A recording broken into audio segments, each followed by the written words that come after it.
Okey, bismillahirrahmanirrahim. Assalamualaikum warahmatullahi wabarakatuh. So kali ni saya nak sambung lagi kita punya sesi PMP. So kali ni saya nak share berkenaan cara nak buat solution berkaitan lah. Okey, solution berkaitan dengan example untuk rectilinear lah. Okey, so soalan example ni boleh tengok dalam nota lah macam biasa, boleh download dalam nota. So, example ni berbunyi a car move with uniform acceleration from 1.11 meter per second until achieve 2.08 meter per second in 10 seconds. Then the car move constantly along 8.32 meter. The car move slowly with 0.06 meter per second square in 10 seconds. After that, the car move in constant velocity in 5 seconds. Okay, so apa yang dia nak, dia suruh calculate the uniform acceleration, kemudian cari total distance for the car movement and then total time needed for the car movement lah. Okay, so untuk case yang macam ni, kalau tengok banyak info yang diberi tu, okay, so ianya melibatkan banyak benda lah, okay, banyak dia punya apa yang tadi kan kita punya atas tadi cakap, banyak dia punya konsep continuous change. Inilah maksudnya continuous change ni. Okay. So, apa maksud continuous change ni? Dia berubah. Mula dia bergerak secara uniform acceleration. Kemudian dia bergerak secara constant. Kemudian dia bergerak secara slow. Kemudian constant balik. Constant balik. So, itulah yang dinamakan tadi apa tadi konsep kita punya rectilinear punya konsep. Continuous change of position lah. Okay, so kat sini saya nak ajar macam mana awak nak selesaikan. Okay, biasanya kalau dalam final kadang-kadang dia bagi satu lagi soalan, dia suruh lukis graf velocity lawan masa. Okay, velocity lawan masa. Okay, so sebelum awak lukis gambar ajar tu, sebelum saya ajar macam nak lukis, so saya biasanya suka keluarkan dululah info-info yang kita ada lah. Okay, contoh apa yang diberi. Okay, biasanya saya akan keluarkanlah contoh given. So first sekali a car move with uniform acceleration from 1 point, ni apa? Ini adalah V0 lah. Until achieve 2.08 meter per second V1 in 10 second T1. Okay, so untuk first situation kita ada V0 sama dengan 1.11 meter per second. Kemudian V1 kita ada 2.08 meter per second. Kemudian T1 kita ada 10 second. Okay, kemudian dia full stop kat sini. Okay, bila full stop kat sini maksudnya dia akan berubah lah. Berubah fasa lah. Then the car move constantly along 8.232 meter. Okay, so bila sebut move constantly, okay, yang kedua, so V kita adalah constant. Move constantly. Okay. V ni V2 lah. Okay. Then dia bagi S2 sama dengan 8.32 meter. Okay. Kemudian dia full stop lagi. Dan dia sambung. The car move slowly with 0.0 meter per second square in 10 second. Okay. Slowly. So maksudnya berlaku deceleration lah. Okay, nyah pucutan. Okay, biasanya bila sebut slowly ataupun to stop, kita akan guna deceleration lah. Okay, so fasa ketiga kita ada third kita ada info yang dia bagi A sama dengan negatif 0.06 meter per second square. Kenapa negatif? Sebab saya cakap dia deceleration. Slowly deceleration. Okay. Kemudian T diberi T3 sama dengan 10 second. After that, dia sambung lagi. After that, car move in constant velocity in 5 second. Constant balik. Okay. So yang keempat, fourth, kita ada V4 sama dengan Oh sorry, V4 tak diberi. Dia cakap V constant saja. V constant. Kemudian masa T4 dibagi 5 second. Okay, so bila awak dah keluarkan info ni, barulah kita start melukis Okay, start lukis dia punya uh, apa ni, graf lah. Graf yang ni tadi, graf atas ni, acceleration ni. Okay, speed versus time. So kat sini tadi berlaku acceleration. Ni dua ni berlaku acceleration. Bila acceleration kena ada naik lah, graf kita naik lah. Okay, kalau constant mendatar lah graf kita. Kemudian kalau deceleration, nombor 3 tadi deceleration kena ada turun. Kemudian dia balik kepada constant, kena ada graf yang tegak lah. Okay, so biasa dalam untuk soalan ni dia tak minta pun, tapi kalau nak jawab biasanya kena lukis lah untuk mudahkan kita punya cara kerja. Kita akan lukis dulu lah, tapi biasanya dalam final dia akan minta jugalah. Okay, so first kali saya nak lukis dia punya gambar rajah. Saya masuk solution, graf V versus T. Okay, label so setiap kali lukis kena label lah. Okay, kena label. So kalau tak ada label, markah tu akan kurang lah. Okay, kita start dengan V0. V0 sama dengan 1.11 meter per second. So kita ada V0. So V0 kita 1.11. Kalau cakap from rest, maksudnya bergerak daripada keadaan rehat. So dia akan start dengan V0 sama dengan kosong lah. Okay, tapi untuk case yang ni V0 kita 1.11. Okay, so saya berlaku acceleration, so naik ke atas. Okay, sehingga jumpa V1 kita adalah 2.08. Masa yang diberi dalam masa 10 saat. Okay, 10. Okay, so kat sini 10 lah. Okay. Okay, so selesai untuk yang pertama. Okay, yang kedua pula dia cakap V constant. Constant tu maksudnya straight lah. Constant speed, straight saja. So lukiskan straight saja, tegak. Okay, kemudian masa untuk dua ni tidak diberi. So boleh label lah T2. Okay, kemudian yang ketiga dia turun balik. Okay, turun balik. Sebab apa turun? Sebab dia deceleration. Slowly deceleration. Okay, so turun secara perlahan. Okay, dalam masa 10 saat. Ni 10. Kat sini berlaku A sama dengan negatif 0.06 meter per second square. Kat sini tadi S2 sama dengan 8.32. Kemudian dia sambung lagi, dia cakap V constant lagi. V constant dalam masa 5 second. So saya tarik lagi constant. Masa 5 lah, 5 second. Okay, so selesai. Okay, so kat sini selesai. Macam ni je gambar rajah dia lah. So bila kita lukis, kita akan lagi nampak lagi jelas lah. Okay, so saya labelkan sikit kat sini. So sini V0 tadi, sini V0. V0, kemudian ada V1. Sini saya label V2 lah sebab dia continuous V3 dan juga V4. So daripada sini, bila kita nak selesaikan nanti, kita nampak V1 adalah sama dengan V2 nilai dia. Okay, kemudian V3 sama dengan V4 nilai dia. Okay, sama. Jadi kalau kita tak lukis, kita tak nampak lah benda ni. Okay, yang ni sama lah V1, V2 ni. Okay, so seterusnya, kita nak jawab soalan. Okay. So jawab soalan tanya calculate the uniform acceleration. Okay, kat mana berlaku uniform acceleration ni? Adalah di sinilah, yang nombor 1. Okay, pada fasa yang pertama. Okay, fasa pertama, pertama ni adalah berlaku uniform acceleration lah sebab.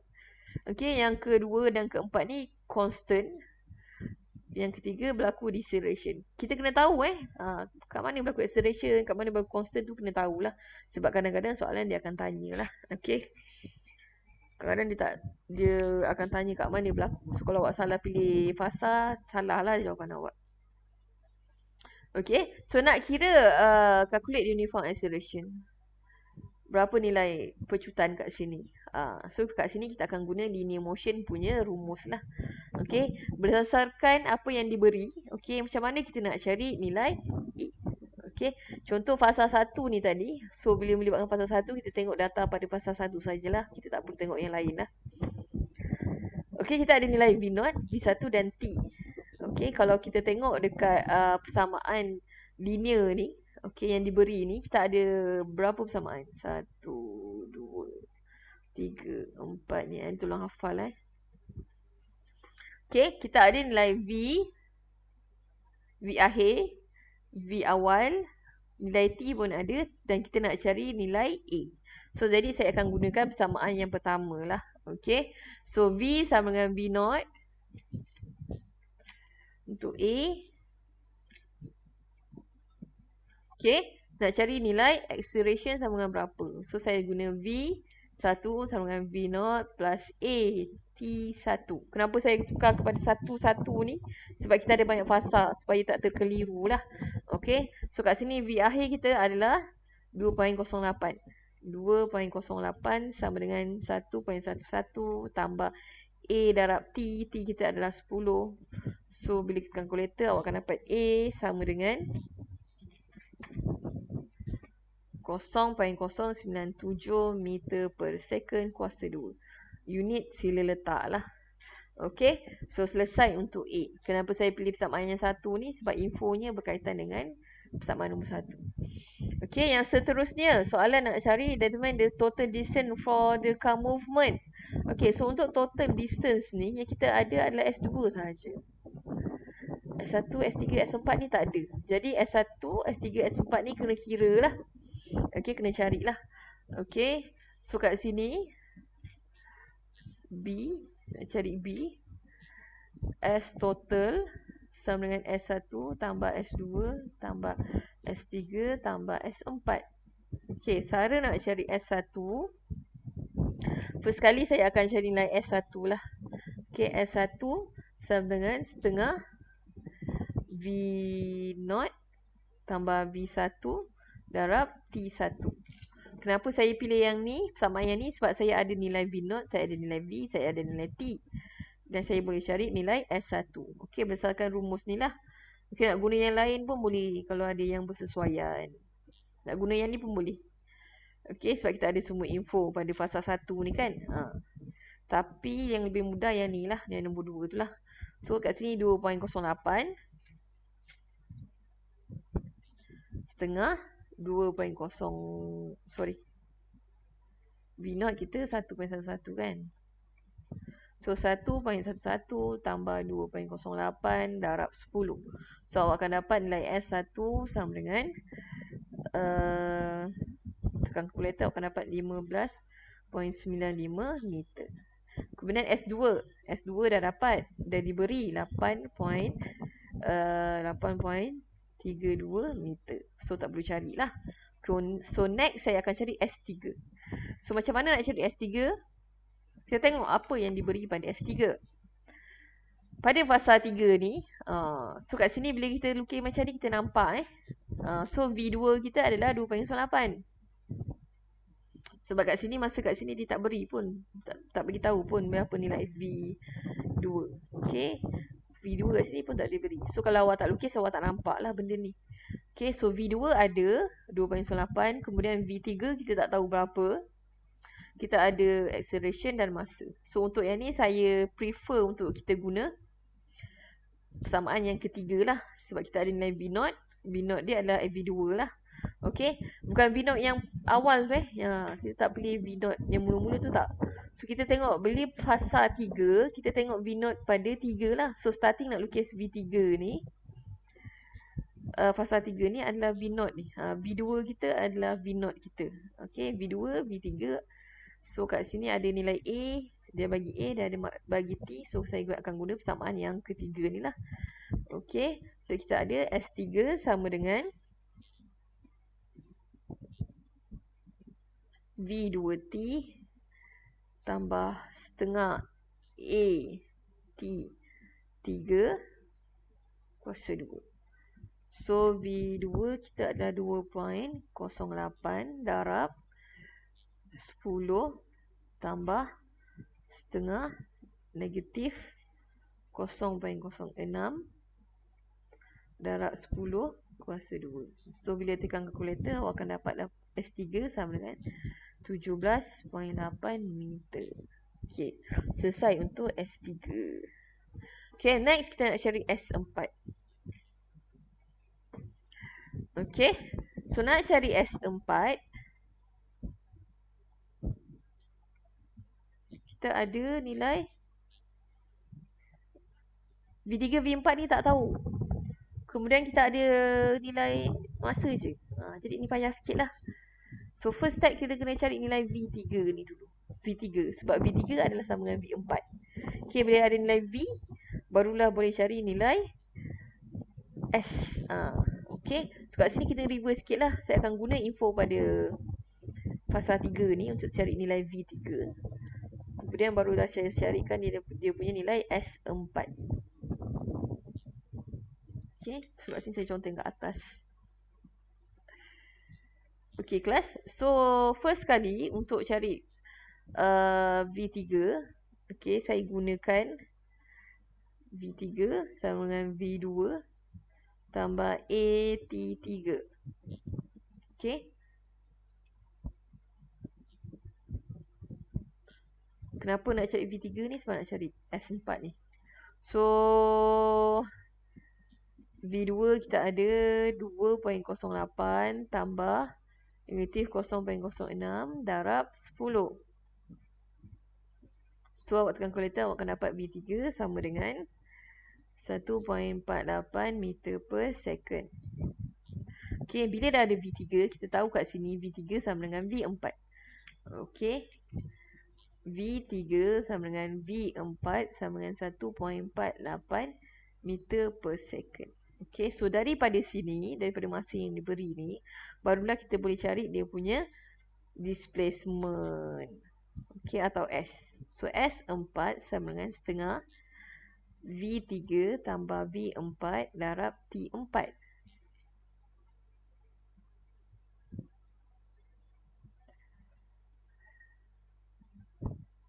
Okay, so darab V4. Okay, so sama dengan setengah 1.48 tambah 1.48 darab 5. Sorry, 5 ke 10. So, awak akan dapat S4 7.4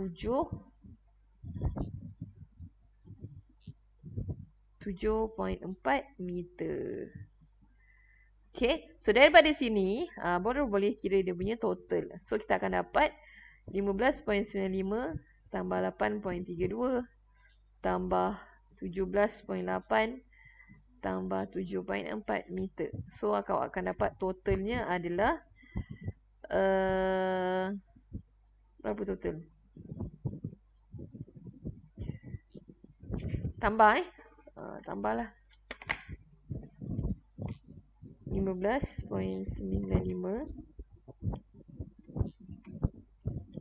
tambah mana 8.32 tambah 17.8 tambah 7.4. So, awak akan dapat nilai dia adalah 49.47 meter. Okay, selesai. So, dan yang terakhir, kita nak cari nilai total masa. So, sini 10 tambah 10 tambah 5, 15 tambah T2 lah. Okay, so total masa kat sini, masa tak diberi pada nombor 2. So, kita cari. So, untuk C, total time sama dengan T1 tambah T2 tambah T3 tambah T4. Okay, so kat sini T2, sini 10 tambah T2 tambah 10 tambah 5. So, jadi kena carilah nilai T2 tu. Macam mana nak cari nilai T2? Gunakan balik info yang ada pada T2 ni. Okay. So, saya akan guna rumus S lah. S2 sama dengan setengah V1 tambah V2 darab T2. Sebab kita nak cari nilai T2 kan. S2 dah bagi 8.32 sama dengan setengah V1 2.08 tambah 2.08 darab T2. T2 nak cari, so last kita akan dapat T2 sama dengan 4 second. Okay, jadi boleh masuk kat sini. T2 adalah 4 second. Jadi awak punya total masa adalah 29 second. Okay, selesai. Okay, so itu sahaja untuk contoh yang pertama. Okay, so sekian, terima kasih. Assalamualaikum.